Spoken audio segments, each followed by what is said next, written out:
Roman Reigns कहाँ रहते हो भैया? तुम्हारा तो अब कोई टाइम टेबल ही नहीं रह गया। यहाँ तक कि मंडे नाइट रहा और स्मैकडाउन खत्म होने के एक दिन बाद ही तुम हमेशा आते हो। यहाँ तुम्हारे इंतजार में लोग बैठे रहते हैं। अरे यार दरोगा, अब क्या बताऊँ, टाइम वाइम मिलता नहीं, आदमी करे तो क्या करे। मेरा तो साला अब मन भी नहीं कहता, वो तो सिर्फ तुम लोगों के चक्कर में आ जाता हूँ। रोमन रेंज, मैं समझ सकता हूँ कि तुम्हें टाइम वाइम नहीं मिलता होगा, लेकिन यार हर काम नफा नुकसान देख के थोड़ी किया जाता है। फायदा तो हमारा भी कोई नहीं है। लेकिन ये तो सोचो कि यहाँ आके कम से कम हम लोग अपने मन की भड़ास तो निकाल लेते हैं, यही कम है क्या? दरोगी, ज्ञान देना बंद कर, पहले तू अपने बारे में सोच कि बैड ब्लड में तुम्हारे साथ क्या होगा। वहाँ तो मैं अपनी सारी भड़ास तुम्हारे ऊपर निकालूंगा। साला इसे ही कहा जाता है कि जब चूहे की मौत आती है तो वो बकरे की पीठ पे सवार हो जाता है। हमारा एक भी जोरदार वार तू झेल नहीं पाता है। एक बार स्मैकडाउन पे हमने तुम्हारे ऊपर थोड़ा सा भारी हाथ क्या रखा कि कई हफ्तों के लिए गायब हो गए। वैसे ही नजारा हमने मंडे नाइट रा पे दिखाया तो तुम्हें एम्बुलेंस से ले जाने की नौबत आ गई। दरोगा, ये बात तो हमने टेढ़िया को कई बार समझाई, लेकिन वो ससुरी वाला मानने को तैयार ही नहीं। मुझे तो डर ये लग रहा है कि कहीं ऐसा ना हो कि बैड ब्लड में होने वाला मैच टेढ़िया की जिंदगी का आखिरी मैच ना हो जाए, उसके बाद वो किसी काम लायक ना बचे। बचेगा भी नहीं रोमन रेंज। बैड ब्लड में इसकी मैं ऐसी हालत कर दूंगा कि ये उठने बैठने लायक नहीं रह जाएगा। बेटा दरोगा, वो तो बैड ब्लड में पता चलेगा। हाँ हाँ, आके उखाड़ लेना। क्यों बे मोबिल गिरीश, कैसा लगा डबल रोटी का स्वाद? और ये तो अभी कुछ नहीं, बैड ब्लड में तो मैं तुम्हारी और अच्छे से खातिरदारी करने वाला हूँ। वो तो वहीं पता चलेगा ससुरी वाले अटलर बटलर। रहने दे भाई मोबिल गिरीश, रहने दे। बेशर्मों की तरह खड़ा दांत चियार रहा है। अबे तू क्या करेगा?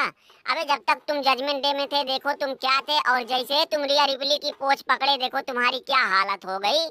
साला ये लतखोर आशिक तुम कब से बन गए? मेरी तो साला यही समझ में नहीं आ रहा है। आखिर रिया रिपली में ऐसा क्या है कि तुम साला एकदम से अनहरे हो रखे हो, उसके चक्कर में लात जूता सब खाने को तैयार हो? रोमन रेंज, वो तो मैं नहीं बता सकता कि मुझे क्या मिला, लेकिन तुम भी एक बार रिया रिपली से मिल के तो देखो। तुम भी ना सारी दुनिया से लात जूता खाने को तैयार हो गए तो कहना। नहीं यकीन है तो अपने भाई से पूछ लो। कौन भाई, किससे पूछ लूं? कौन क्या? ये तुम्हारा अपना जे ऊसो है, और कौन? लेकिन जे ऊसो, मैं तुमसे भी एक बात साफ साफ कह देता हूँ कि भाई खजाने के गोदाम में अभी मैं बैठा हूँ। जब तक मैं हूँ तब तक तुम तो इधर आना मत, बाहर खड़े इंतजार करो। अबे मोबिल गिरीश, तू क्या है रे? हमारे सामने तेरी औकात क्या है? बस मुझे एक बार आईसी चैंपियन बनने तो दो, फिर उसके बाद देखो मैं खजाने के साथ साथ तुम्हारा पूरा गोदाम ही लेके चला जाऊंगा। अरे ओ भैया जे उसे हो, क्या सोच के बोल दिए भाई? ऐसे दिन में खुली आंखों से सपने मत देखो।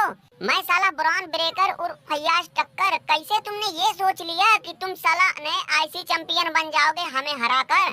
शायद तुम्हें पता नहीं कि जब से मैं चैंपियन बना हूँ पूरे WWE में नहीं है कोई ऐसा जो हमें दे सके टक्कर। अबे मुझे तुमने औरों जैसा समझ रखा है क्या? अब तक तुमने जितने लोगों को हराया मैं हूँ उनमें सबसे ज्यादा डेंजर। अरे तुम देखना, जिस दिन हमारा तुम्हारा मैच हुआ उस दिन मैं तोड़ के तुम्हारा अखरोट और बटर तुम्हें हरा के निकल जाऊंगा नया आईसी चैंपियन बनकर। और भैया सैमी जैन, तुम ज्यादा हीरो ना बना करो, नहीं तो जिस दिन हमारा तुम्हारा सामना हो गया तो तुम्हारी सारी बहादुरी उचार के गठरी बना के फेंक दूंगा। अबे ससुरी वाले, गुत्थर गोबर, छिले हुए मुर्गे, ट्रिपल एच के बैगन, रसलमेनिया भूल गए क्या? इतने दिनों से जो तुमने आईसी चैंपियन को फंसा के रखा था हमने कैसे एक झटके में खींच लिया। ठीक उसी तरीके से मैं तुम्हारे हाथों से वर्ल्ड हेवीवेट चैंपियनशिप को भी आजाद कराऊंगा।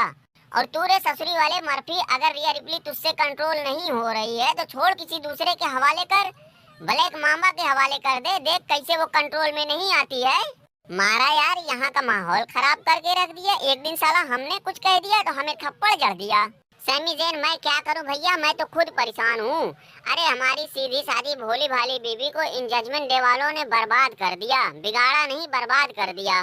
पहले ससुर टमटमुआ था, टमटमुआ का तो समझ में आता है कि वो साला छिछोरा है, लफंगा है, लेकिन ये ससुरी वाला मोबिल गिरीश, ये ससुरी वाला भी अचार खाने वाला निकलेगा। मैंने तो साला इसके बारे में सोचा ही नहीं था। पौवा उस्ताद, तुमने हमें भगा के बहुत बड़ी गलती की। अगर आज मैं तुम्हारे साथ रहता तो अभी बात कुछ और होती।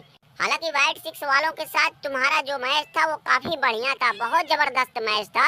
अबे वो तो है, लेकिन तेरे जैसे मरियल को मैं रख के क्या करता बे? तू तो ससुरी वाला वैसे है किसी काम का नहीं। पौवा मास्टर, यही तो तुम्हारी सबसे बड़ी गलतफहमी है। शायद तुम्हें पता नहीं कि मैं WWE का होने वाला फ्यूचर अनडिस्प्यूटेड चैंपियन हूँ।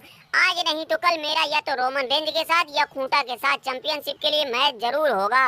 मैं साला भैंसा ब्रांसन रीड ब्रांस स्ट्रोमन, मैं कहता हूँ छोड़ दो, नहीं तो फिर बहुत बुरा हो जाएगा।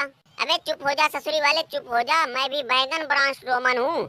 ससुरी वाला चौतरफा सारी दुनिया से हारने के बाद आया है हमसे दो दो हाथ करने। बैगन ब्रांस रोमन से तू लड़ेगा ससुरी वाले भैंसे तैसे।